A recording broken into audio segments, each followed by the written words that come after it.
Welcome to the Manx Theatre Podcast. Come on to the theatre. Hello, and welcome back to episode 55 of the Manx Theatre Podcast with me, Neil Callin. Thank you to everyone who's listened to our previous episodes. If you're brand new to the podcast, welcome along, and thanks for joining us. In this podcast, we like to try and keep you up to date with what's going on in theatre on the Isle of Man, chatting to the cast and creatives of upcoming shows to find out a little bit more about the shows and the people behind them, and also what our Manx-born and bred performers are doing further afield. Coming up on this week's podcast, I'm joined by Manx-born West End performer Ben Karran, who I managed to catch up with a few weeks ago when he was home on the island for a quick trip.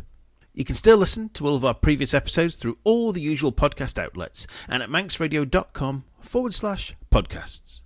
Whilst you're there, make sure to give us a like and click subscribe or follow or whatever it is you need to do to make sure you never miss an episode. Now, if you're listening to this on the 15th of May 2024, you're listening on the podcast's 5th birthday.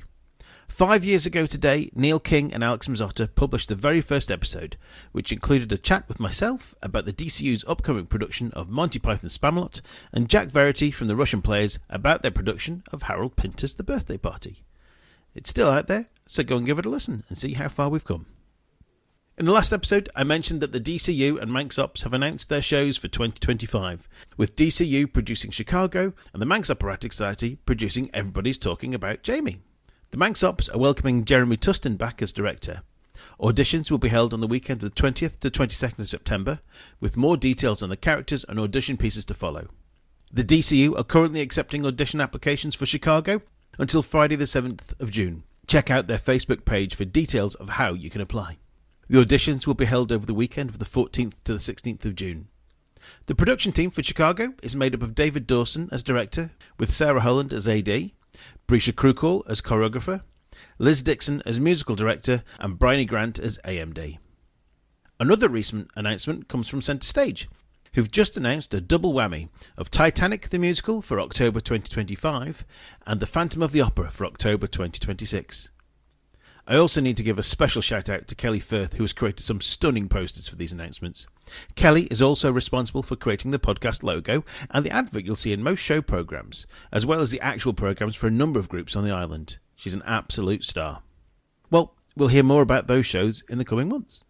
In the meantime, make sure you keep up to date with what's going on between episodes by following Manx Theatre Podcast on both Facebook and Instagram and at Manx Theatre Pod on Twitter. Right, down to business. A few weeks ago, I finally caught up with Manx-born West End performer Ben Karran whilst he was on a whistle-stop visit back to the island for the opening of his mum's new hair salon. Now this is a long one because it was too good to chop down. So, get yourself a drink and sit back and enjoy my chat with Ben Karran. you're listening to the Manx Theatre Podcast. I'm joined today by Manx-born and bred West End professional performer, Ben Karran. Ben, welcome to the Manx Theatre Podcast. Thank you so much. Excited to be here. Thanks for having me. Excited to have you here, Ben. Actually, we've been trying for quite some time to get you on, but you know our diaries haven't quite matched up. But here we are. We're finally here. Yeah, we've managed to find a slot, which is exciting. I'm really pleased to be here. Have a chat with you. Yeah, I mean you're just back for a few days around the grand opening of your mum's new salon. Yeah. My mum's working on a new salon, so I decided to come back, lend a hand. Where I can, so I've done my best. Yeah. You know, I'm not the handiest around, but making lots of teas and coffees. So you're good with a pair of scissors to cut a ribbon and open a bottle of champagne. Yeah. Yeah, I can spray champagne. So I think that was cause enough to jump on the plane and come over. Excellent. I mean, the last time that we tried to catch up and it didn't quite work out was just before you were heading off on the world tour. Was it a world tour or was it just a European tour with some foreign dates on Titanic? Yeah, so I think technically it was a world tour, or at least that's what the contract said. We did some European dates. We did just a short week in the UK, sort of preview week in Woking, right? Which was a great way to bed in. And also, you know, I think it was just a way for family to be able to get to see the show easily enough. Yeah. And then we took the show to Germany for 3 weeks, which was, you know, a real experience. It was my first professional job out of drama school, and I was with some pretty seasoned actors on that. But I had a great time, really enjoyed it. Drunk no beer, of course, in Germany. No, of course not. No, none at all. And then we had a bit of time off, and then we took it to China. Oh, wow. Yeah, which was an experience in itself. and a good excuse to go out there and see that part of the world. And so we were out there for about, I think it was 6 or 7 weeks. Wow. So we teched the show out there in a smaller theatre. Yeah. And then we went to Beijing. We were in Beijing for 2 weeks. Then we went to Shanghai. And then we went to 2 other places, which I've forgotten the names of now. But it was fascinating. And, it was on such a big scale, Yeah. the theatres out there. And it was a real eye-opener of a first job. And I covered 5 roles on that, I think. Wow. Yeah, so I was a member of the ensemble and covered 5 of the lead roles, which, being honest, was so daunting for me. Yeah, yeah. I remember accepting the offer and seeing the sort of breakdown of what my responsibilities were going to be on the show, and that was a cause of sort of anxiety for me. Yeah. Just the sheer level of learning. Yeah. And we only rehearsed for 2 weeks. Wow. Yeah, and I was in the show as well in the ensemble, so I had my own things to think about whilst also trying to keep an eye on 5 other principals. Wow. Yeah. So it was certainly a learning curve, Yeah. and something I retrospectively enjoyed. Yeah. I think in the moment it was a bit scary, but it was. I learned a lot being able to watch such seasoned actors and pros do their thing in a show that I really loved. Yeah. It's a beautiful production, quite stripped back, which I think works really well, because originally on Broadway it was incredibly grand. At the time, I think it may still hold this record. It was the most expensive Broadway show ever produced. Right. And it had this huge orchestra and this incredible set. And I think on ours, it was quite stripped back. Yeah. The vision, Tom Sutherland, who directed it. And the band was, I think, 5. Yeah. And Maura Yeston, who wrote it, reorchestrated the piece for this particular version and stripped it right back to sort of resemble one of the bands that would have been on the Titanic, was the idea. So it was quite string heavy. But it worked beautifully, and it still felt very moving. It felt more like a sort of chamber piece rather than this grand, colossal story, which it is. But I think that this production stripped it back and made it more about the human beings, more story-led rather than spectacle. Yeah. And it's been a success. The production started off in, let me get this right, the Charing Cross, I think, right, or the Southwark Playhouse, but I'm pretty sure it's the Charing Cross, and then went to the Southwark Playhouse. Quite small venues, yeah, a couple of 100 seats, small stage, small backstage, but it was just a huge hit. And from then on, it's just grown. It went to Toronto, and then it went on a UK tour, and then I joined it for the world tour. Yeah.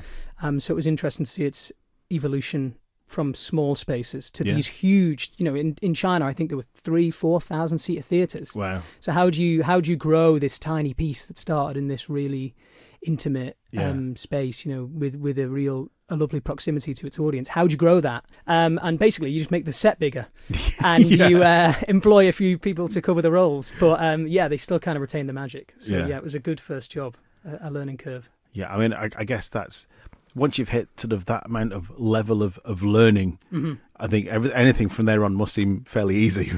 Yeah, it definitely does. And I think you get used to that level of pressure, I think. Yeah. I think you get used to that. And it's like driving. I don't drive, but this is something I've been told. You learn to drive after you pass your test. You learn to drive once you're out on the road. And I think that drama school can teach you to sing and dance and act, and it can teach you how to be a good company member and to be on time and how to learn your lines and how to sing technically. It can do all of those things. But I think, those kind of niche little roles like covering 5 principals. Yeah. It's hard to, how do you sort of create a training regime that would teach you how to do that? And I don't know that you really can. Yeah. You have to just get out there and do it. And so since then, I haven't covered anywhere near that many ever again. Yeah. Which is a relief. And something that I don't think I don't know, maybe I've fallen out of practice a little bit of it. But it's about spinning plates, I think. Yeah. And having 5 different characters in your head. But it's something that, when I talk to my agent, I'm keen to avoid that level of pressure. Yeah. And I think that's one of the sort of it's a curse, but it's also it's one of the exciting parts of being a cover in a big show. Yeah. You wake up every day and you're not entirely sure what you're going to be doing. Yeah. And then which part am I playing today? Yeah, well, exactly. And then the phone rings and it's your company manager and they say, "Oh, you're doing this today," and that's exciting, but also scary because you kind of want to nail it, of course, as every actor does. Yeah. But you're also not sure when you'll get to do it again. And so there's a lot of pressure that comes with that. And you're obviously not doing it every night. So I think the skill of being able to deliver at short notice is that. It's a skill, and I think it's something you learn. It's a muscle you kind of stretch, but not necessarily something you can hone at drama school. Yeah. I mean, I remember having a conversation on a previous episode, and I can't remember whether it was with Perry O'Day or whether it was with Danny Becker, who was in Singing in the Rain here with Taylor a few years back. Yeah. And they were both understudying the role, and I can't remember which one it was, but literally they were told with half an hour to go, you're going on tonight as that part. And it was like they hadn't really properly teched it. I think they'd had, I think it was Danny, because I remember him saying that they'd had like the initial rehearsals, the initial blocking. They'd had an understudies run, and that was it. The show opened, and it had been 6 months since he'd had his last rehearsal, his last understudies run. So he was literally 6 months down the line going, right, now I have to do it. Yeah, well, you know, I know Danny quite well, and yeah, it's a stressful situation, and it's about staying calm. Yeah. When I was in Les Mis, the first time I ever played Marius, was fairly early into the run. And we hadn't completed our cover rehearsals because the rehearsals don't start until the show opens. Yeah. So this is a stress, you know, because obviously anything can happen. Anyone can get sick, or they can fall over, injure themselves, or, you know, personal reasons. And we hadn't finished our rehearsals. We hadn't even looked at Act 2 on the stage. And I got a call and they said, do you want to do Marius tonight? And I said, yeah, I think I do. But could I get a play on the barricade first? And they said, yes. So I went in and I had a little run around on the barricade, and that was it. They chucked me on, and luckily it went okay. But yeah, I think there is this kind of understanding as a cover to just be ready. Yeah. Whether rehearsals are finished or not. You know, I certainly, learning off Titanic, try now to be ready before we've even opened the show. Yeah. You know, so it's double the work, but I think you know deep down that doing that work's it'll pay dividends in the end.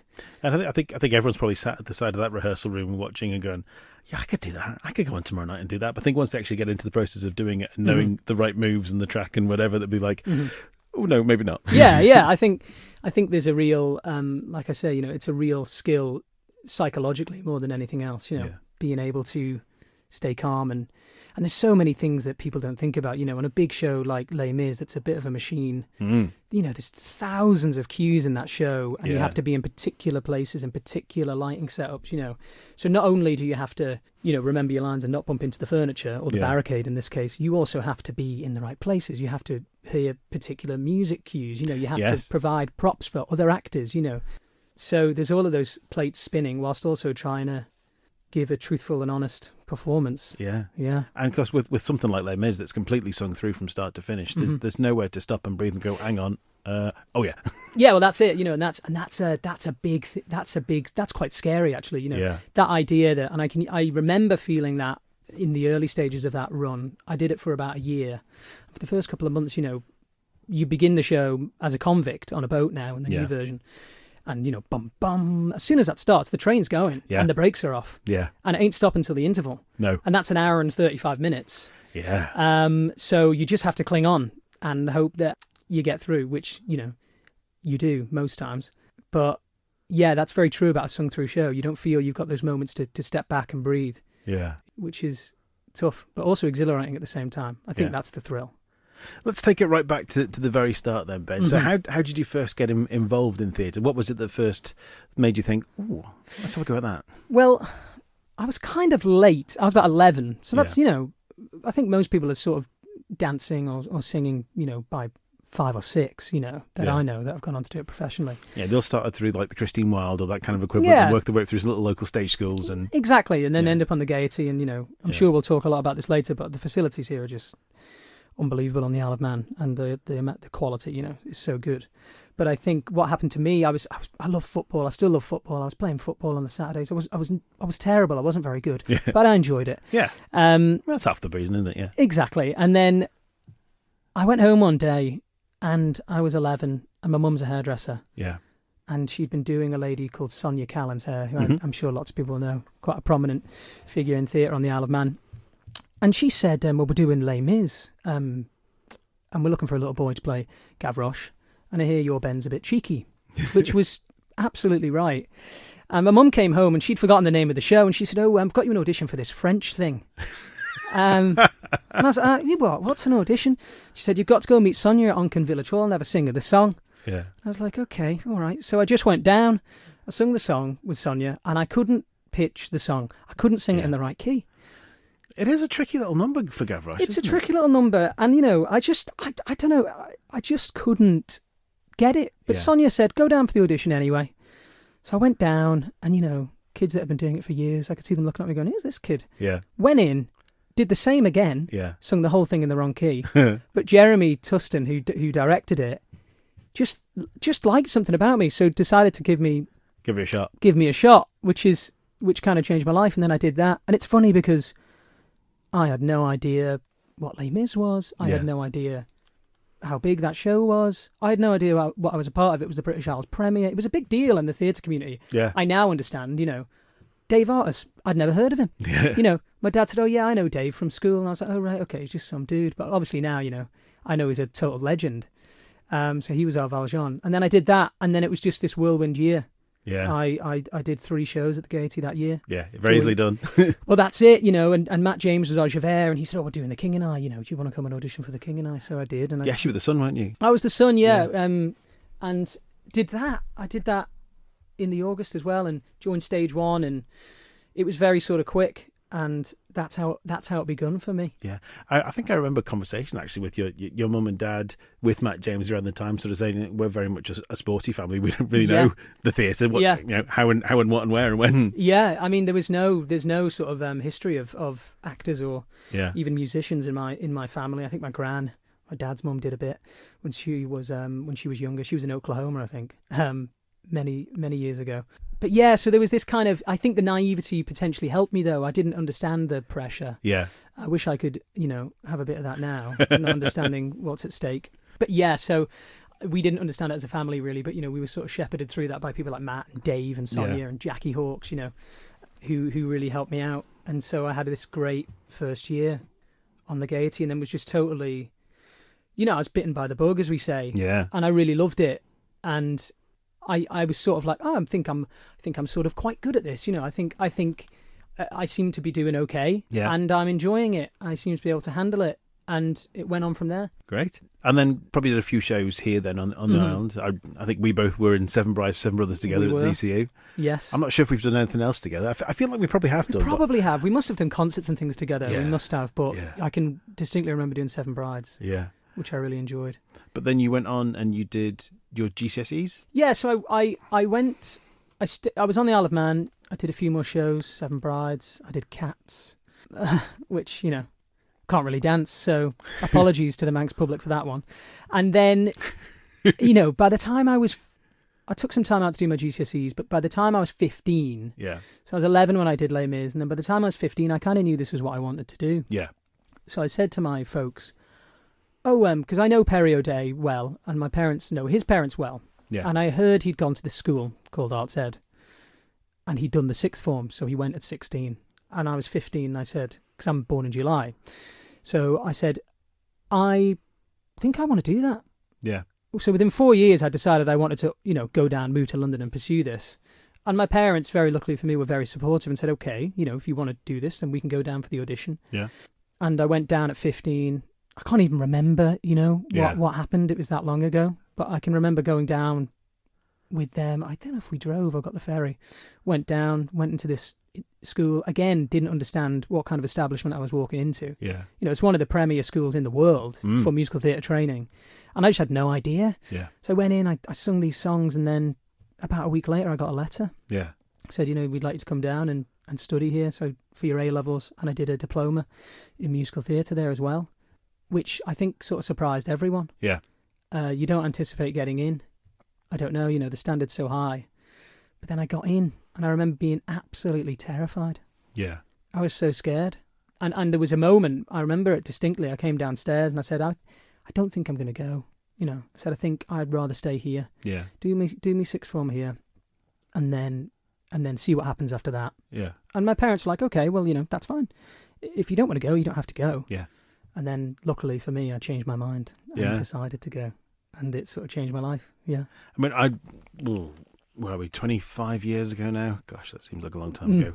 I was down London for drama school auditions, and you meet lots of kids from all over the country. Yeah. And I was meeting kids that had done, like, National Youth Theatre and National Youth Musical Theatre and had been doing all these wonderful big shows and big sort of organisations for, you know, since they were 5, 6, 7. Yeah. And I'd got into it properly when I was about, well, I did Peel Pantaloons from 94 to 99, so I was 16 to 20, and then I joined the Manx Operatic Society, and that's when I properly got into musicals. And I had a couple of years, and I thought, I want to go away and do this properly. Yeah. And so I thought, I've got nothing compared to these guys. Yeah. No experience at all, Uh-huh. really. You know, I've had a few shows where I've been on the ensemble and had a couple of lead roles. Yeah. It's like, It's intimidating, I Yeah. think. I was intimidated, and I don't know. I think you kind of. I don't think I've really ever lost that. yeah, That feeling of being intimidated, or that imposter syndrome. yeah, I don't know if that ever really leaves you, but I totally empathise with you. Yeah. That I remember walking into these auditions and being like, "What am I doing here?" These kids just knew exactly how yeah, these things went, and they had their rep organised. They were 15 and they had Yeah. a rep folder of songs, yeah, which to me, I didn't even know what that meant. yeah. I can sing this song from the show I did last year. Yeah. It's like I did a show and I know a song and I'll sing Yeah. it for you. So yeah, that is intimidating, and something that still hasn't really left me, even though I've trained for 5 years and I've been acting for 5 years now. I still feel that sometimes, because I think coming from somewhere like the Isle of Man, which is a smaller community, for some reason, and this isn't true, I think sometimes you feel like because you haven't been over there, yeah, on the mainland, as we say, you haven't had the same experiences or exposure. yeah, And actually, now on reflection, I think it's the opposite. yeah, I think the Isle of Man, I think we're all very lucky. I think anyone that performs on the Isle of Man is incredibly lucky. mm-hmm. One, because of the facilities, the gaiety, but also the shows that we get and the level of financial investment in those shows, Yeah. the directors, the musical directors. Yes. Yeah, and I know that there's a lot of sort of London connections now. There's been a lot of sort of professional directors in recent Mhm. years, and we've got Tara Wilkinson, Yeah. we've had Mark Hilton, we've had Andrew Hilton as the MD. Yeah. So there's lots of faces, David Roper and a few others. There's Mhm. there's lots of well-known names within the London theatre scene. That, Yeah. if you've worked for them before, whether it's on the Isle of Man or professionally, if you Mhm. get into a room in front of them, they'll go, "Hiya, Ben." Yeah, for sure. And that's happened to me. Yeah, That's happened to me, when I've been working professionally, ending up in the same rooms as those people, which is really nice and puts you at ease. Mhm. But, to get the opportunity to be working with genuine, like top West End professionals over here, that doesn't really seem to happen in many other places. And like I say, the shows that we get as well, yeah, and the ways that we're allowed to reimagine these shows, Mhm. try different things, is really unique and breeds a lot of talent. And I think what's really excited me recently about the Isle of Man, and I think what should continue further, is naturally there's a lot of emphasis on the gaiety, because it is genuinely stunning. It's a Frank Matcham theatre, it's incredible. But what excites me at the moment is this use of smaller, intimate spaces. yeah, Like the Studio Theatre in Ballacameen, for example. Yeah. That's been getting a lot more use Mm. now. yes, And I think it gives the audience a different experience. That proximity to the work Yeah. is more consuming. But also, I think what it does is it gives the producers the confidence to put on something a bit different. Yeah. Because naturally, the Gaiety, I think it's something like 900. Is it the Gaiety at full capacity? 847 or something like that. Yeah. So Yeah. to sell that out for 2 weeks it's hard. Yeah. In a small community, and so naturally that means that you go for big blockbuster shows or shows Yeah. that have had success in the past. Yeah, yeah, And I think I'm really excited by some of the stuff that's going on over here at the moment in the smaller venues, because it just gives you that confidence, doesn't it? yeah, yeah. And Paradise Theatre Company, that back in the summer, Mm-hmm. they've been sort of primarily set themselves up to do Shakespeare, Mm-hmm. but I think they are branching into other things as well, Right. going forward as well. But primarily the last couple of years they've done Shakespeare, and last summer they did it outdoors in the Ville Marina Gardens. Wow. And that was fantastic. It was fantastic. I think it's probably the first time for a very, very, very long time that something was performed like that outdoors Yeah. at the Villa Gaiety. But I mean, there are other areas now that a lot of the redevelopment has been done around Douglas and in the street. I think there's probably lots of little areas where little bits of street theatre can be Agreed. done. Yeah, totally. I mean, right, even by the Sefton there, by the front of the Gaiety, there's a nice big open space Yeah, there. for sure. A bit of a seating area, little something could do. A little bit of travelling street theatre kind of a Yeah, a thing. bit of promenade theatre or something, Yeah. something interesting and different, or even if it's storytelling or, live painting, whatever it may be. I think we're lucky to live in the Isle of Man. We've got such a thriving arts scene and culture Yeah. and investment and commitment from the public to attend the shows Yes. or attend the events. We're very lucky to have such well-attended events, and yeah, it's exciting. And I think that, like I said, it breeds an immense level of talent for a community of this size. Yes. To Yeah. have had such success in the arts Yeah. it's just unheard of. Yeah. I mean, the fact that we've got Samantha Barks and Joe Lark, two kids from an island that's 225 square miles, and they've both played on Broadway. Yeah, it's unheard of. We're the size of a small town in the UK. And for the last 2 years, Sam's been the lead lady in the West End show. Yeah, and she's phenomenal in it as well. I loved it. I just cried the whole time. It was a brilliant show. And Joe, is one of the most recognisable faces in the world. Yes, in film and TV now. And later this year, he's got Marvel. I mean, I know. Could you ask for more? So it's exciting time. Yeah, it's exciting time, and there's so many jobbing actors out there from the Isle of Man actually making a living doing this thing. So, hats off to everyone who kind of champions this kind of thing on the island. It's really important. Do you ever have like a little bit of a Manx's London get together? Do you know? Luckily for a lot of us, we're all quite busy. Yeah. So it doesn't happen often, but you will run into people. Yeah. And you'll get sort of a, hey boy, down the street, and you'll sort of go, oh, look, it's Perry O'Day. And then you'll have a chat and a catch up, and then, you might not see him for 6 months. Yeah. But it is always nice to bump into a Manxie who's out there doing it, giving it a crack. And, a lot, we go and support each other's shows and things like that, which is nice. So after your A-levels then, you stayed on and you did your degree in performing arts? Yeah, that's right. At Arts Ed? Yeah, at Arts Ed. So you have to re-audition, which I didn't really realise. I thought once I was in, I was in. That was a bit of a kick in the teeth. I was like, I've got to audition again. And they were like, yeah. So I auditioned again and very luckily got in because it's tough to get in there. It's such a sought after course. But yeah, got in. Lucky. Yeah. Don't know how. And then, so stayed on for a further 3 years and had some of the best times and also some of the worst times. All right. Yeah, I think the highs and lows. Yeah, I think the training is exceptional. Yeah. But I think sometimes it's hard. It's tiring. You're away from home. You're pushed hard physically, mentally. Long days. 6 days a week. You'd have to go in on a Saturday to get on top of the workload. Yeah. And I'm thankful for a lot of it now. But at the time, not to sound like I wasn't grateful for that opportunity, but, it's hard. It's really tough. But I loved it. And I was very lucky. I got an agent out of it and very lucky to work, pretty quickly out of drama school, which I think is important as well. I think the timing of that really helped me. Yeah. Especially with the pandemic. I think to get a credit on my CV before that was really important because it was only 6 months really after I'd graduated that the pandemic kind of kicked off. Yeah. So, it was a great 5 years there and I met some of my best friends and learnt some amazing things. And had some amazing experiences. We did some at the Olivier Awards and those kind of things that you think you'll never do. Yeah. And then you end up doing it. It was great. It was kind of a dream. And now feels like a very long time ago. But I was very lucky to go there. It's a great school. And I'm thankful for all the training. What were your showcase performances? So we did a show called Curtains by Kander and Ebb. Yes. It's a fantastic show. It is a fantastic show. It nearly happened here a couple of years ago. Really? Yes. Yeah. But unfortunately, Manx Ops couldn't fully cast it. Okay. And yeah. Yeah. I was cast in the part of Frank. Really? I was like, this is amazing. Yeah. I love this part. It's going to be brilliant. Yeah. And then it didn't happen and I was crushed. That's a shame. If anyone is listening who puts on shows, do it because it's absolutely it's a gem. Yeah. It's Kander and Ebb. It's honestly excellent and it's just not spoken about. It had a UK tour recently, a couple of years ago. Yeah. But it's hilarious. Jason Manford played the lead role of Frank. That's right, yeah. And so I was in that. I played Aaron, who is the composer on the show within the show, and he has a really lovely song called I Miss the Music. Yes, it's a beautiful song. Yeah, and it's a good role as well. He's fairly complex, which I like. I like complex characters. And then I did a show called, you do 2 musicals at Arts Ed. There's 4, but you take part in 2. And then my next show I did was Cry Baby, which is based on the John Waters film. With Johnny Depp? With Johnny Depp, yeah, exactly. Oh, that's proper old school, that is. It was old school. So it was like 1950s kind of Grease with edge, I think, is how I would describe it. Rebel Without a Cause maybe meets Grease. Rebel Without a Clue. Yeah.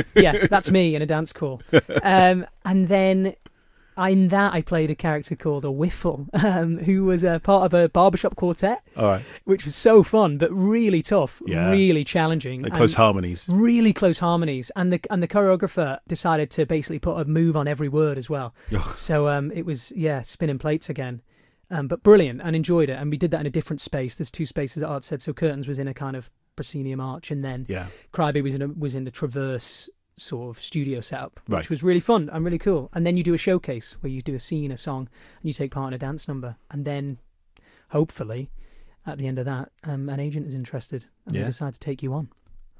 And then you picked the agent up then from those, or was it? Yeah, it was from those. Yeah. So the way it works is you can't sign until you've completed all 3 of your projects. Yeah. Which I think is important actually, because it keeps your foot on the gas.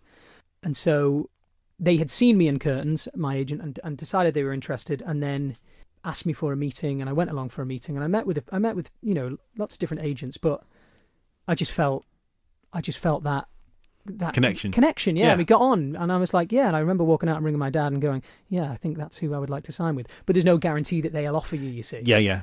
So you go in for the meeting and you think, that's who I'd really like to sign with, but I don't know if they're gonna, I don't know if they're gonna send me that email. Yeah. And so it's kind of strange. So the day after the showcase finishes, the agents are then allowed to email you. Right. But on that day, the year that I was at ArtsEd, the service went down for 4 days. So we couldn't get our college emails. So we were all sitting there refreshing our emails for 4 days.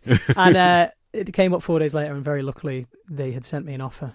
And I was chuffed. Yeah, we need to know the next 2 days. yeah, literally. Well, that's what people were saying. They were like, well, what if they think we're being rude and not responding to their email? Yeah. But luckily that wasn't the case. And I was very lucky to get an offer, yeah. Yeah, fantastic. So from that then, that's how you got on to Titanic. Yes, so that's, funnily enough, that was my first professional audition. Yeah. Titanic. And I was very lucky. I booked the job. I went in, and I thought I was terrible. Yeah. And my dad was down, and we were going to see a gig. I can't remember now. But I went to this audition, and I walked out, and I was like, that was awful. I was truly awful in the audition. So I went out with my dad, and I thought, I'm not going to get recall for that. Yeah. So I went to this gig, singing along, couple of pints. Didn't check my emails. Got home that night, and it was my agent. She said, they'd like to see you again tomorrow. And I was like, uh-oh. I got to go in now after shouting my head off and drinking, and I went in and sort of butchered through it again, but they liked me and gave me the gig, and that was really cool and really nice. So I didn't graduate until September, but I started that in the June. Right. Yeah, so I started that within days of my final lesson at ArtsEd. So I was really lucky.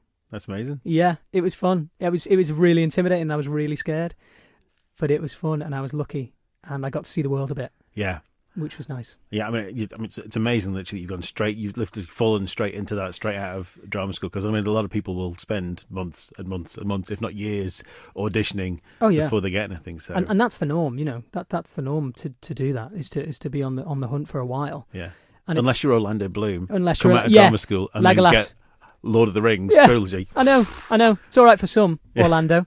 I was just lucky, and it's funny. Like the older you get, the more you work, the more you realise that ultimately the jobs you book are the jobs that are sort of closest to you and your skills.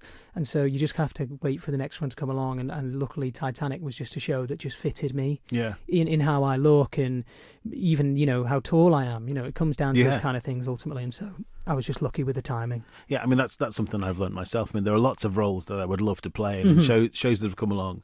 And I'm like, I'm perfect for this, but I'm perfect for this part. And then I realised because I'm 5'10", I'm quite stocky. I'm not really physically right for that role. When I've never really seen that. I can sing it perfectly. I'm a good actor. I can do this and that. And then it's like afterwards you're thinking, oh yeah, that's why I didn't get that. It's kind of crushing, isn't it? Yeah. That it's out of your control. Or like times when I found that I've danced myself out of a role. I've done that a lot. I mean, rather than being not good enough. Being the other end where I've danced too well and they're going, actually, Neil's more important. Yeah, in the actually, we could do with him. We could do with him in the dance numbers. Yeah. Mine's the opposite, unfortunately. I dance myself out of roles the other way. So he's awful. Yeah, we won't have him. Yeah. Next. It's a shame, there's loads of roles like that you're like, oh, I'd love to have done that, but I'm just not the right guy. I'm not the right kind of personality. Yeah. And luckily Titanic, I was the right personality. Yeah, and it's one of those things as well. I mean, if you're fortunate, quite like Perry actually, he's a good lad. He performs well. He dances amazingly. He sings really well. He gets his head down. He keeps on with it. He keeps himself out of trouble. Turns up on time, does the job, and goes home and and enjoys it. But he gets a good reputation for himself, and he was quite fortunate to get in with the companies like Mel Brooks. So he's done the producers. He did Young Frankenstein and things like that. So then it's like, oh, it's Perry. Yeah, we'll have Perry. Exactly, and I think we both went to the same drama school, and I think that's one of the main things that they instill in you is kind of etiquette, being on time, being gracious, putting in the work, and like you say, in a industry that's oversaturated with lots of amazing talent. Yeah, it's those small margins that ultimately give you the reputation and keep getting you jobs. Yeah. And he does that amazingly, I think Perry also said that he's never had a day off sick. Yeah, well, that sounds like him, Yeah. and that again is a very sort of arts-ed mentality where we keep calm and carry on. Yeah. Which is good, and it can again, it gives you a good reputation. But I think the more you work, the more you realise the value of a good day off as well. Sometimes, Yeah. So Titanic ended early, as did most shows, because of something called the pandemic. The pandemic. And we're 4 years on now. Yeah. And pretty much, I mean, where are we? It's March the 10th today, so literally 4 years ago, within the next few days. Yeah, we are, aren't we? Yeah. The world came crashing down, as we know it.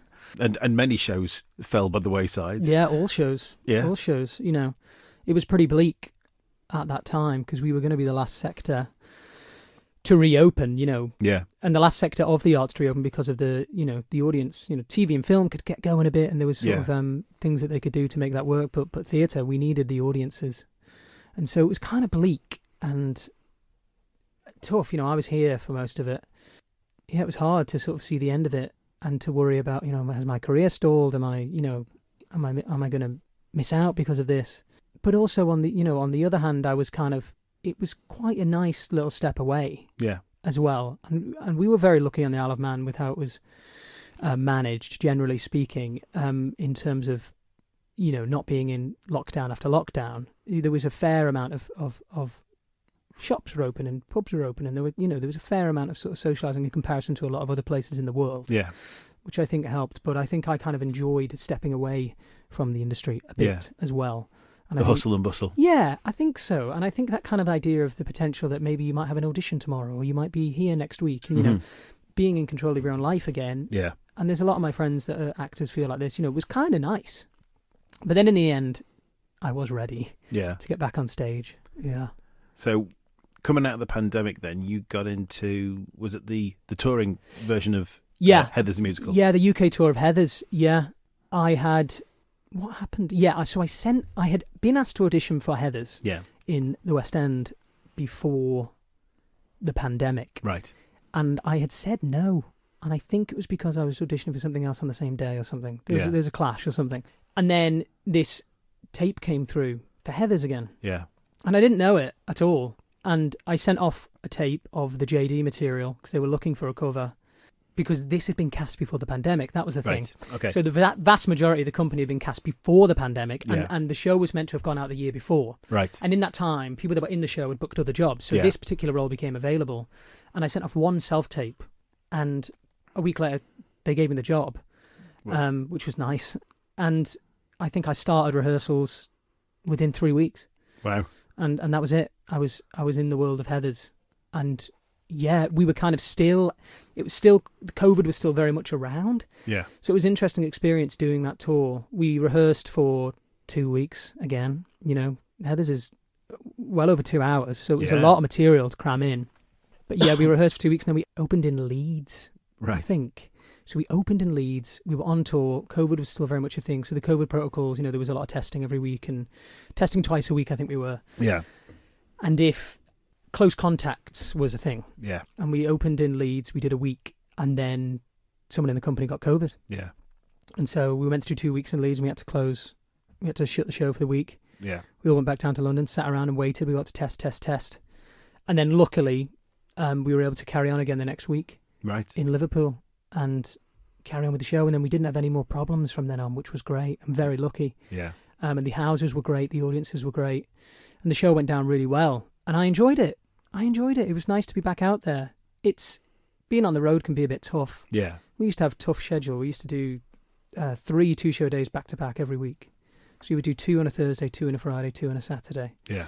And like I say, Heathers isn't that short really. So it was quite brutal, but we had a laugh. It's a fun show. Yeah. For anyone that knows it, the music's great and the script is great, and I got to cover a great role, which was really nice. And I enjoyed it. And we'd been on tour for 4 months, I think, before I went on as JD. We were in Belfast, and I got the chance to go on, and I think I did it twice. Yeah. And then that was it. Wow. That was it. I didn't do it again. I played it twice on the tour, and then, we finished up in Edinburgh, and I went home.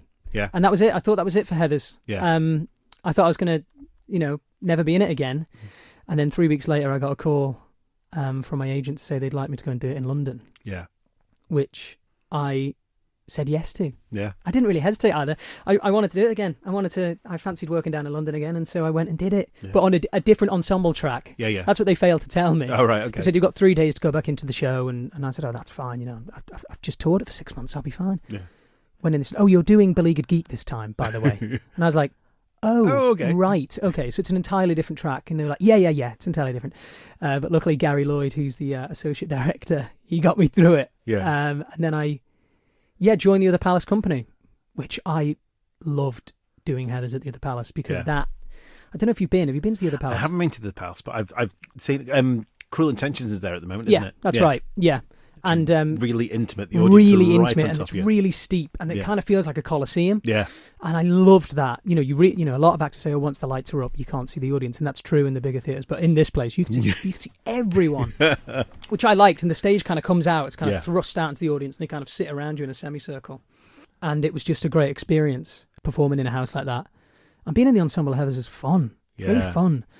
And I was lucky; I got to play JD a bit more there. Yeah, and then they said, "Oh, we're going to make a film of this show." Currently available on Prime Video, yeah. Please give it a rent. I've only seen it once. And we made this film. And I was kind of like, oh, we're going to make this film and there'll be a couple of cameras and it'll be kind of low-key. And I knew it would be good. I knew it would be a success. Tons of Ben Karran close-ups. Tons, too many. Too many. Someone speak to the editor because there was too many. And it was a big deal. It was a huge deal. The guys that produced the original film with Winona Ryder and Christian Slater, they were involved because they own those characters. Yeah, yeah. So all the big LA boys were there. Yeah. Came over. We ripped out the seats in the Other Palace. We had dollies and, lots of camera setups. We had steady cams and we had runners. Yeah. Did you do several versions? So lots of versions for the close-ups, but then because from memory watching it, there's audience there, isn't there? Yeah. So it was a really interesting experience actually. So we closed the show in the Other Palace for 2 weeks.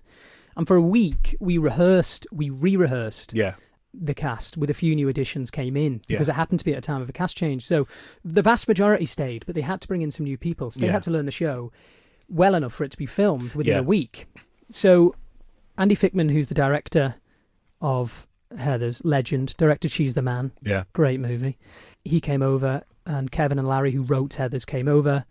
And all the LA dudes from Hollywood came over, and we had this week in a studio in London, fine-tuning it, rehearsing. Really, this was going to be committed to film, so this had to be perfect. Oh, yeah. The choreography and the set moves, it all had to be absolutely perfect, and the script was tweaked to be, because there's been various versions of the show. It's changed over the years, and so refined. Yeah, let's go with that, and.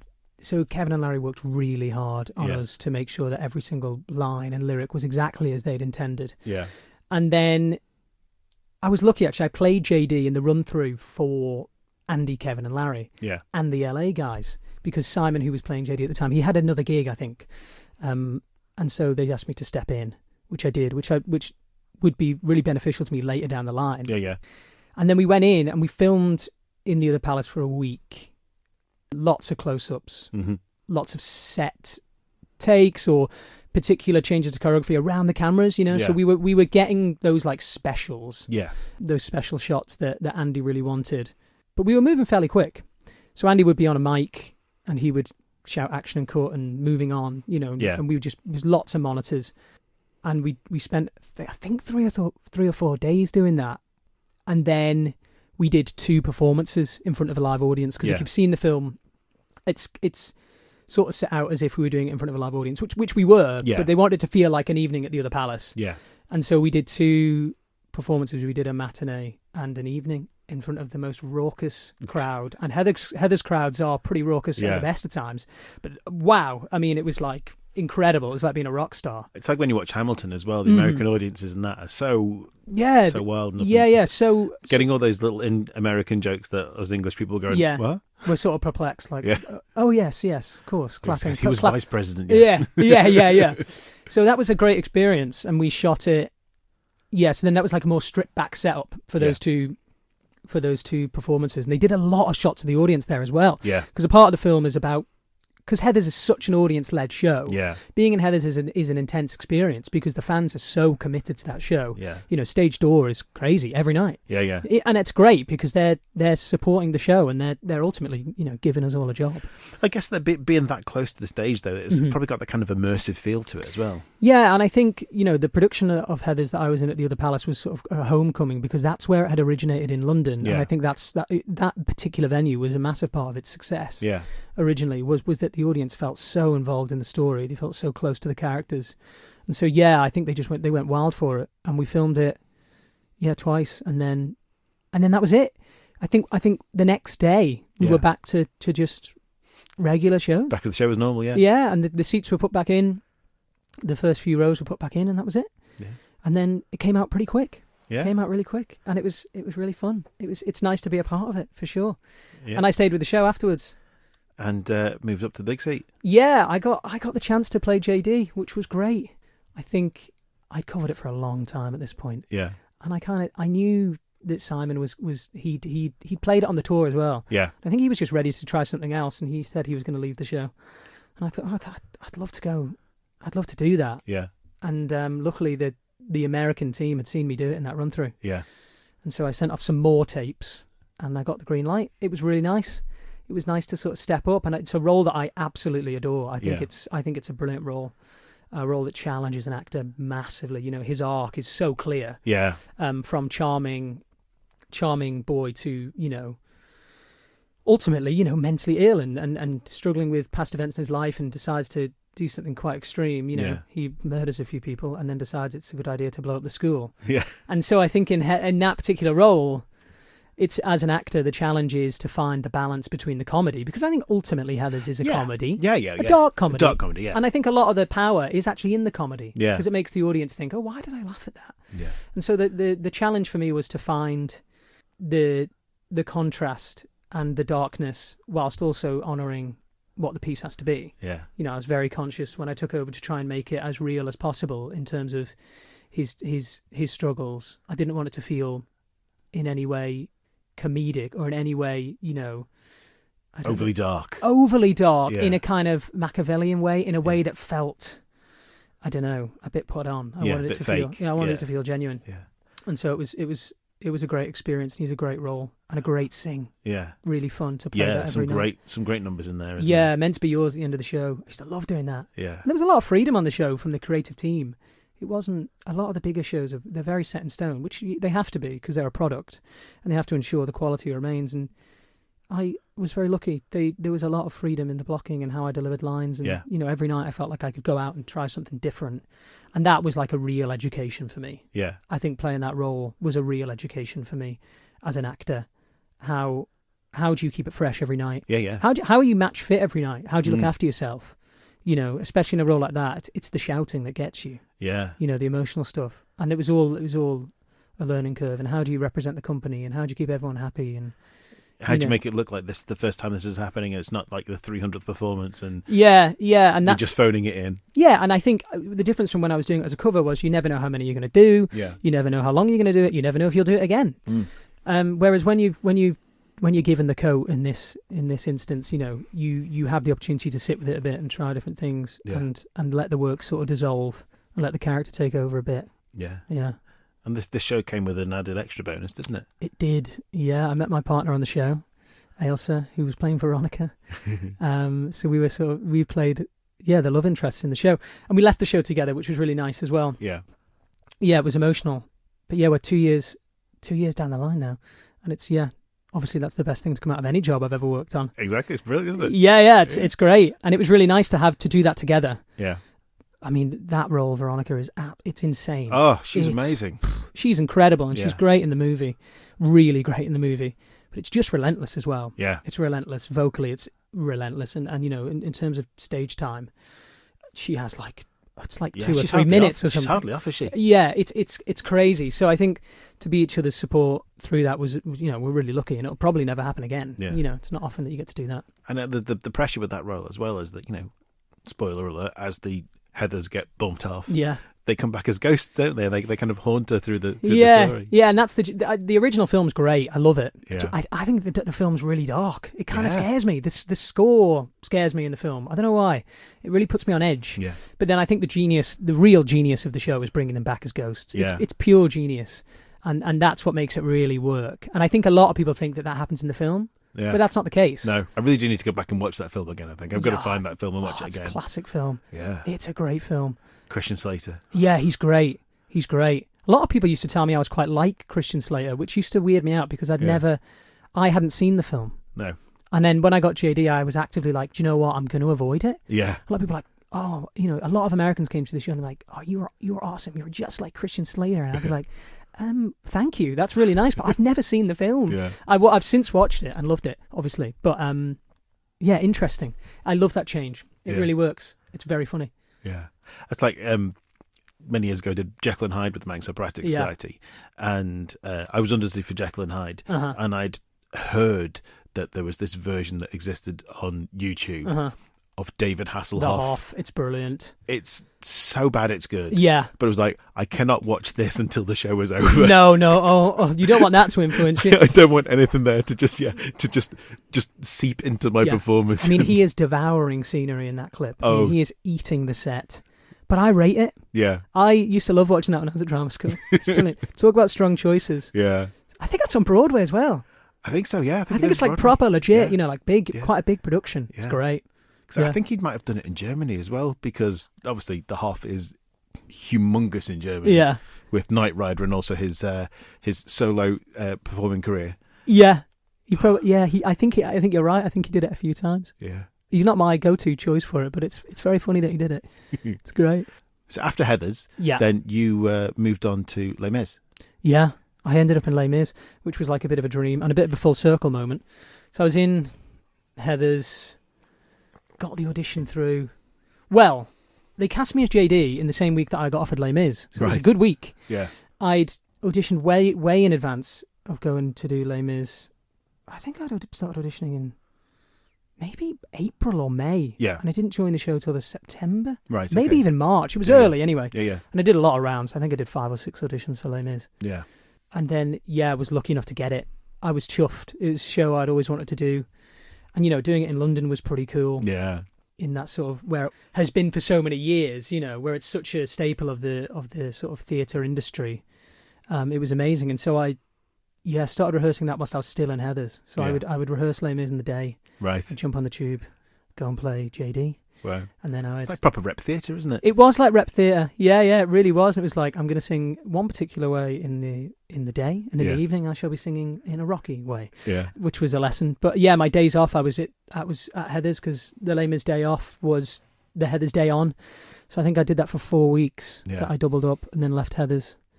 And then opened in Les Mis, which was great. I mean, it's a great show. Yeah. And it was great to be in such a iconic piece of theatre, I guess. Yeah. I saw it many years ago with a previous girlfriend, and we were like, I think she had a friend who worked for Macintosh, right? So we had like house seats, but we were like row D of the stall, so we were in spitting distance. Yeah. So when the barricade comes in from that angle, it was enormous. Yeah. And the Marius from my performance was John from S Club 7. Oh, great! And I sat there, and he sang "Empty Chairs and Empty Tables." Mm-hmm. And I was chuckling to myself, and my girlfriend was like, what are you laughing at? I said, he's just made every mistake I get told off by my singing teacher for making. Yeah. And he's just up there on stage getting paid whatever for it. Yeah, exactly. And I get shouted at for every week for singing that way. I know. Well, that's it, isn't it? Yeah. Yeah. So you were understudy Marius. I was understudy Marius, yeah. And Joly. And Joly. One of the students, yeah. One of the revolutionaries, which was really fun. So dying on the barricade every night? Yes, shot in the head. Nice. That's how Joly goes. Yeah, he's the first to go, actually. Right. Okay. Yeah, because they go fairly quickly. Actually, the aim improves dramatically by the final battle, and they seem to pick off every student within 45 seconds. Some snipers, some accurate snipers. I think some. Yeah, that they must bring in the snipers. So anyway, they get. I get shot in the head, but then I had to run off straight away. So I get shot in the head. I had to run off straight away because I was Thénardier's dead body in the sewers. Right. Okay. So then I'd have to put on this big coat with a big sheet of I don't know if it was wood. It was something hard to protect my back because he used to drag me on Right, okay. down the cobbles. But difficult to not laugh when Thénardier's pickpocketing you. Yeah. Impossible, Don't know if Yeah. I ever got through it without at least a smile. But luckily it's dark. So you weren't hanging upside down from the barricade then? No, luckily not. No, luckily I managed to escape that. But it was really fun. Being on the barricade for the first time was so fun. How long was it before you got on as Marius? Was that pretty quick? It was pretty quick. We opened in September, and I think I was on early November. I think something like that. Yeah, and they kind of chucked me on without finishing my rehearsals, which was fine. I was happy with how it went and stuff. But I kind of don't know. I kind of preferred that. I just think it was like, right, let's just do this. Yeah, just get on. Let's do it. Yeah. Yeah, because you sign on for the show. You sign on to the show for a year, so you're just like, well, it's going to happen at some point. So I may as well just do it, get used to it. Yeah, you'll know what you need to work on for next time. Exactly. Yeah. And it was great. It was a thrill, and my mum and dad got to be there, and my girlfriend, which was great. Yeah. My mum and dad had been on holiday, I think, and they were coming through London anyway, and they just happened to be there on the day. Yeah. And came and saw it, and I loved it. It was amazing. It was a dream come true, And with it being my first show on the Isle of Man, like I say, it felt full circle. And he's a great part. He's interesting character, in this new version, which has been on the West End for 5 years, I think. Yeah. He's really, really interesting and fun to play and has some lovely moments. And I really enjoyed it and ended up doing it, a lot. I did it a lot. I did it a fair few times. Yeah. And loved it every time and tried to find something new. Yeah. How long were you in Les Mis for? So I ended up being in Les Mis for about 11 months. Okay. In the end. And you came out early, didn't you, really? I did, yeah. I came out early. Unfortunately, I suffered quite a bad accident backstage, head injury, which was tough. Took me out of the show. Happened during a show. Yeah. And, I was devastated. I kind of knew. It was pretty severe. So I knew. I think we had 6 weeks left of the contract when it happened. And I in the immediate, aftermath, I was interested in, getting myself stitched up and sorted out and looked after, which I did. The NHS were incredible, but I knew, I'm not going to be going back. Yeah, which was really tough because, as you can imagine, working in such close quarters with people for so long, and you make such great friends and memories, and it was sad. Yeah, so it was a sad way for it to end. Yeah, and luckily, CML were, I was still very much part of the show. It still made me feel like I was very much part of the family, and I was there on the final night of the contract. Yeah. I went to the awards night, So I was lucky. I was still able to go and do those things, but it certainly didn't end the way you'd hoped. I'd hoped, or anyone had hoped. I suppose, knowing the details of your injury, I think to then go back and be,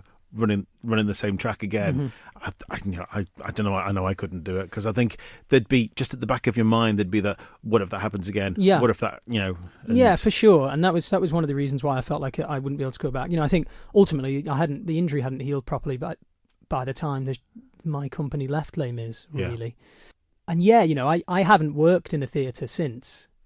So I don't know how I'm going to be. Yeah. I get the feeling I should be okay. Yeah. When the time comes. I suppose if you're working in a different show and a different set and a different costume, thing like that, then it's it's a different scenario. So going back to Les Mis again might be a bit more traumatic, but I think something else might be all right. Yeah, I think, and I'm sure something else will come along, and I do get the feeling I'll be okay. I think, I don't feel too worried about that, but it was a tough. It's been a tough time. Yeah, but I'm looking forward to getting back out there for sure. But you've been busy since though, haven't you? Yeah, I've been lucky. I've been doing some readings of new shows, which I love doing that. Yeah, I love going in and get given a script on the day, and you get given a character on the day, and you're in a room with some. I've been in the room with some great actors, and some great directors, and you just kind of have to sight read, make it work on the spot, you know, and play around and just have fun. And I guess the pressure's off, because it's a closed reading, so it's often for producers or creative teams just get a sense of where the script is at, where the particular draft is at. And so the pressure's off. So you don't mind making a few bold choices. And it was the perfect kind of way for me to feel part of the industry while still being in recovery. Yeah. I did a bit of work for the Old Vic, which was really fun. Really enjoyed that. Anything there that you can talk about? Or is it just, it's still work in progress? It's still work in progress, unfortunately. Bit of an NDA. Yeah, wish I could, but I can't, unfortunately. But It was really exciting, and there was Yeah. a great team on that. And then, really, out of nowhere, ended up in a radio play. Yeah. Yeah, for the BBC. Yeah. And this is the radio play of the Manxman. That's right. So it's a nice sort of link to home again. It was funny because I think, my agent emailed me. I was in Drumnadrochit by Loch Ness. Yeah. My girlfriend was doing a show. She was touring a play, and I was up there. I got this email, and my agent had said, this guy from this company, Made in Manchester, they're called. They do a lot of stuff for the BBC. Has just got in touch and sent us a script and is interested in working with you on it. And I was like, okay, great. Looked at the script, and it was The Manxman. Yeah. Hall Caine's The Manxman. It was an adaptation by Catherine Harvey that the BBC were putting on as part of their Love Stories season. Yes. It came out in November, didn't it? Yeah. Yeah. Yeah, it came out in November. And then they said, oh, can you, what do you think? And I said, well, it sounds great. It sounds again, another ideal job for where I'm at in my recovery. And then a couple of weeks went by and I hadn't heard anything. And then an offer came through to be in it and to play a lovely part. And it was up in Manchester.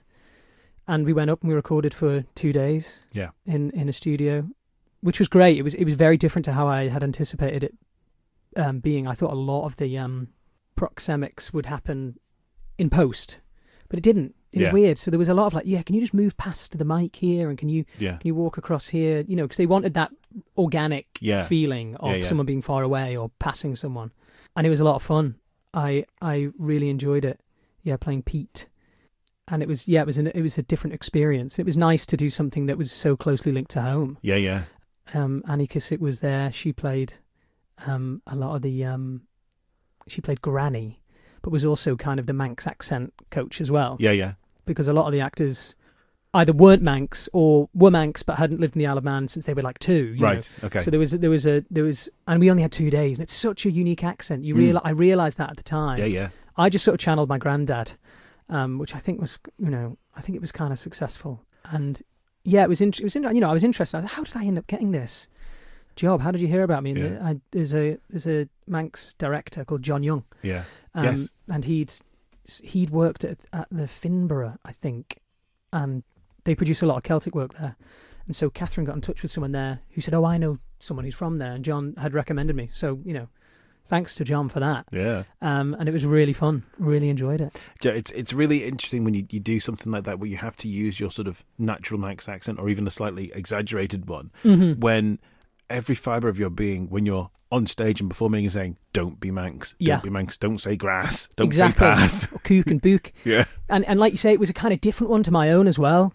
I'd say mine's fairly light, especially with having lived away for so long. And this was set in the late 1800s, early 1900s. So the accent was different, I had to try and find, and that's why I sort of channeled my granddad, because I thought he's got a pretty thick accent.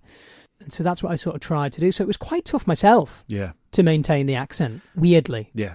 But then as well, you've got to be Manx enough, but not so Manx that anyone who's not Manx listening to it will go, what on earth is he saying? Well, exactly. And it was a popular series. I think a lot of people would have listened to it. Yeah. And so there was definitely that kind of, we need to Manx it up, but not. We don't want to alienate anyone. We don't want them to feel like they can't know what we're saying, like you say. Yeah, we saw an advert for it. It was just as we were heading away. We were heading to Euro Disney, actually. Oh, nice. And so we downloaded it and we're listening to The Manxman whilst in Paris. Oh, hilarious. Love it. Love it. Yeah, I listened to it live. It was good. Yeah. It was bizarre. But I thought it did a great job. It was fun to hear all of the Foley and the sound effects be added. Yeah. Because in the studio, none of that's there, you see. Yeah. None of it's there, so you feel like a bit of an idiot sometimes. But yeah, when it was all over, it's like, works. It was fun. I've just realised there's one little role there that we've kind of brushed over when we were talking about Arts Ed, because Taylorian have this big, strong connection with Arts Ed, with Matt having gone there himself. Yeah. And every year there is a brand new contingent of Arts Ed boys. Yeah. And then suddenly you were an Arts Ed boy. Yeah. And you came and played Joseph in Joseph Was an Amazing Technical Dreamcoat. I did. And I loved it. I had a great summer. Yeah, they've kind of set up this scheme, like you say, where students from Arts Ed come over and they join the summer show. Yeah. Which for me and my mates that came with me, it was the learning experience was just amazing, because we finished our first year and it was like, oh right, we now get to go and put this into practice in a show. And so we learnt loads, and I was lucky enough to play Joseph, which was great. I loved it. I really enjoyed it, and I'm proud of it actually. And it went down really well. Yeah. I feel like it was really good for Taylorian. I feel like it was a turning point for them. Yeah. You know, Chris Cumming came on, who's still their artistic director now. Yeah. And it just felt young and fresh. Yeah. And I loved his sort of concept for it. I mean, as well with Arts Ed as well, normally when you're training, you're not allowed to do shows outside, are you? You're only supposed to do like the school shows. That's right. And then once you've finished, then you can move on to other things. It was really unique. I really didn't think the principal would allow it, but I think the fact that it was here, he did, which, you know, all the boys that did it are so thankful for. Yeah, it was great. I remember Matt sort of ringing me and asking me to do it, and I was like, yeah, I really want to do this, but I'm in Thailand. And he was like, well, you're gonna have to come home early. And I did. I came home early, but I met with Chris and Kelvin Taus, who's the MD. Yeah, I met them at the National Theatre in on the South Bank in London for a chat before it was all official. Very swish. It was quite swish, and Chris thought I was the lighting designer for the first 10 minutes of the chat. He had a meeting with the lighting designer the same day and forgotten what order they were in, and then it clicked, and he was like, "Oh no, he's the actor who might be playing Joseph." Yeah. So quite funny, but yeah, me and Chris are good friends now, and I loved it. I really enjoyed it. Great. So going forward, then from here, we are just in the process of auditions at the moment, is it? Yeah, in the process of auditioning for new projects, which is fun. I find them really scary things. Mm-hmm. They're not a lot of actors enjoy them, but I hate them. I'm terrible. I get really nervous for auditions.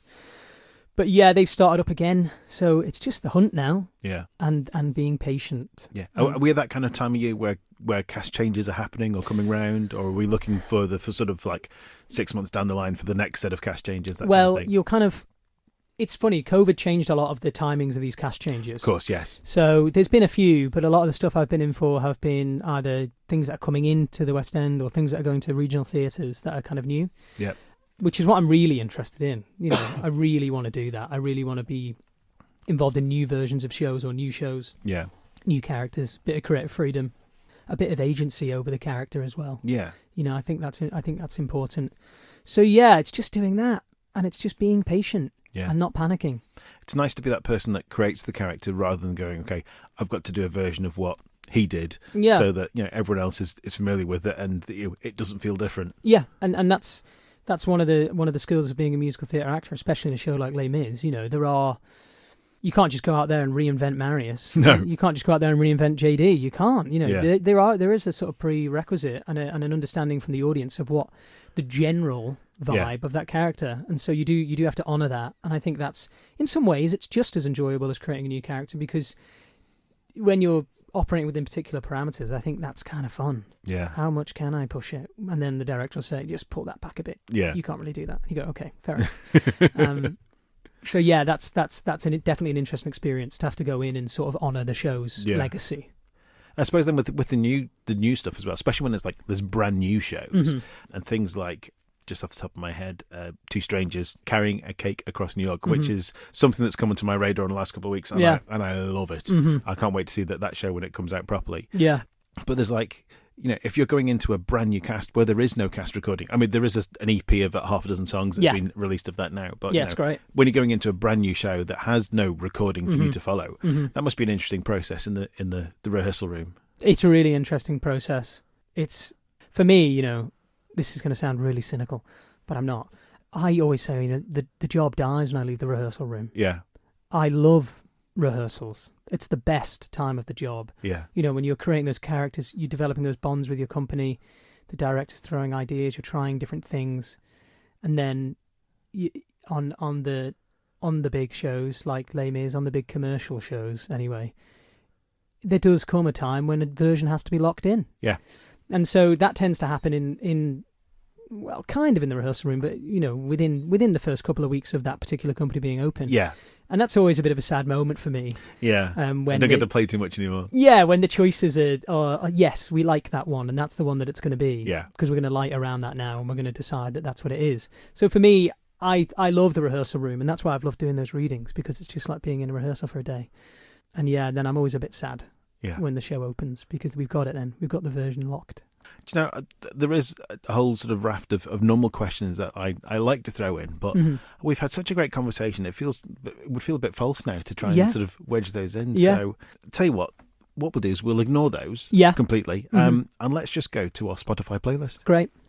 So, regular listeners to the podcast will know that we set this up back in 2020, just as we came out of the first lockdown. Neil King and I, who was my co-presenter at the time, we each put 10 songs in just to get the playlist going, because no one wants to listen to a playlist with 2 songs. Yeah. It's the shortest playlist ever. So, we each chose songs that were either songs from shows that we've been in, songs that we love, songs that we've sung, or just something that means something special to us. Now, for me, I've got Seasons in Love in there because a group of friends sang it at mine and Emma's wedding. Right, lovely. But then every person who's come onto the podcast since then has chosen a song to add to the playlist. There's some great songs on here. Yeah, there are some fantastic songs. So let's have a look down the list and see what we've got. So Tony Eccles chose When I Grow Up from Matilda. Yes. Lorcan O'Mahony chose If Only You Would Listen from School of Rock. Alex Toohey chose He's My Boy from Everybody's Talking About Jamie. Yeah, great song. I'm trying to think of people that you'll know. Oh, no, they're probably a bit too young for you, actually. I was going to say Reese and Harrison from the Right Said Boys. I met Harrison the other day. Oh, right, yes. Yeah. So he chose Corner of the Sky from Pippin. Yeah, I love it. And let's look something a little bit more recent. Bryony Grant chose Quiet from 13 Stories Down. Don't know it. Which was a show I'd never heard of when she asked either as well. But yeah, I'd listened to it. It's quite a good show, that one. Yeah, I'll have to have a listen. Also, the other one that came on that same episode was Ian Dixon, who chose Dust and Ashes from Natasha Pierre and the Great Comet of 1812. Yes, I know it. With Josh Groban. Yes. It's wonderful. That's right. Yeah, it is. Yeah.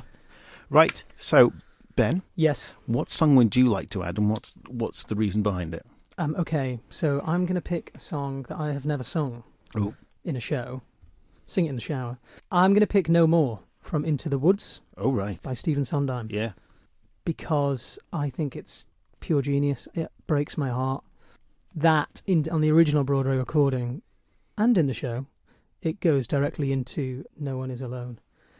And it makes me cry every time. But yeah, No More, it's brilliant. It's about, I don't know if anyone knows Into the Woods, but the baker loses his wife and he's in the middle of the woods on his own. He's lost, metaphorically and literally lost in the woods. And his father who disappeared decades earlier turns up and they have a conversation about running away from your life, leaving people behind. What's the price? What's the cost? And I love it. It's really gentle. It's not a big tune. Yeah. It's just a gentle little duet. And yeah, I think it's pure genius. Yeah. I could see you playing the baker, actually. I'd love to do it. Yeah. That is probably my dream role. That's the dream role, is it? I would say so. Yeah. I did it when I was on the sixth form at Artshead. I played one of the princes, which was really fun. Oh, I love that song. Agony is fantastic. Yeah, it's great. And I played it with one of my best mates as well, so as you can imagine, we just had such a laugh. The baker. Yeah. It's a dream of mine. He's a great role. It's a great show. I love it. Brilliant. Well, Ben, we've had a wonderful chat. It's been well worth the wait. I wish you all the very best with your auditions coming up and anything that you're waiting to hear back from. And we'll hope to catch you again next time. Thank you so much. Loved it. Thank you for having me. Thanks, Ed. Cheers. You're listening to the Manx Theatre Podcast with Neil Callin. Well, it was a busy week for many at the Manx Music, Speech and Dance Festival, otherwise known as the Guild, earlier this month, with Evie Skillicorn and Graham Crowe winning the junior and adult songs from the show's classes, respectively. The week, as always, culminated in the annual Cleveland Medal Test. This year saw a new medal holder, with Neil Taverner taking the prestigious award. The other finalists were Lorcan O'Mahony, Debbie Gooding, Terry Qualtrough, Emily Coates and Matthew Quinn. Congratulations, one and all. Right, a quick look ahead to what's coming up in the next couple of months. Gina's Dance Academy present GDA on tour at the Gaiety Theatre this Friday and Saturday. That's the 17th and 18th of May. Then it's the Creative Collective, who were on our last episode, and they present the Community Jukebox on May 23rd and 24th, also at the Gaiety Theatre. Then, from the 27th to 29th of June, the Service Players bring a production of The Girl on the Train to the Gaiety stage. Hot in their heels, Two Feathers are back at the Gaiety with Jersey Boys, the story of Frankie Valli and the Four Seasons, from the 12th to the 20th of July. Then, from the 1st to the 10th of August, Tailoring Productions will be bringing the music of Queen to the Gaiety stage with their production of We Will Rock You. Now, I'll be catching up with some of the cast from The Girl on the Train, Jersey Boys and We Will Rock You for a chat about those shows in the coming months. So make sure you subscribe so you don't miss those episodes. Well, with that, we bring episode 55 to a close. Thanks once again to Ben for joining me on the podcast, and we wish him all the very best with all his upcoming auditions. When he's able to announce anything, I'll let you know. Don't forget to check out our Spotify playlist by searching for Manx Theatre Podcast, and that's all one word. There's over 100 tracks on there now, and almost 7 hours of show tunes to satisfy your musical theatre needs. If you have any events you'd like us to talk about or promote on a future episode, you can contact me through the social media accounts or by email to manxtheatrepodcast@gmail.com. All that remains is to say thanks for listening, and I hope you join me again next time. I've been Neil Callin, and you've been listening to the Manx Theatre Podcast. Goodbye. The Manx Theatre Podcast, taking a look behind the scenes of Manx Theatre. And happier than actors alive for me.